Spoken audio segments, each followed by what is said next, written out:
யூஸ்ஃபுல்லாக இருக்க மாதிரி ஒரு 5 டிப்ஸ் பார்க்கலாமா? இப்போ வந்து தேங்காய் எண்ணெய் நல்லா சூடு பண்ணி 2 பூண்டை தட்டி போட்டிருக்கேன். இந்த பனி காலத்தில் அடிக்கடி சளி பிடிக்காமல் இருக்கிறதுக்கு குழந்தைங்க இருக்க வீட்டில் இந்த மாதிரி செஞ்சு பாருங்கள். பூண்டை தட்டி போட்டு மூக்கு, சுவாசத்துக்கு, அதுக்கப்புறம் தலையில் நல்லா ஸ்கின்னில் போகிற மாதிரி எண்ணெய் தேய்க்கும் போதெல்லாம் இந்த மாதிரி சூடு பண்ணி தேய்ங்க, சளி பிடிக்காது.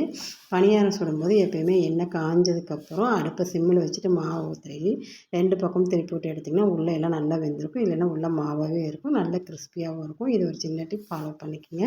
வெண்டைக்காய் அடிக்கடி செய்யும்போது பிசு பிசுன்னு இருக்கும். அதுக்கு வந்து நீங்கள் அரை மணி நேரத்துக்கு முன்னாடியே இது மாதிரி கட் பண்ணி உணர போட்டிங்கன்னா பிசு பிசுப்பு தன்மை கொஞ்சம் கூட இருக்காது. கண்டிப்பாக ட்ரை பண்ணி பாருங்கள்.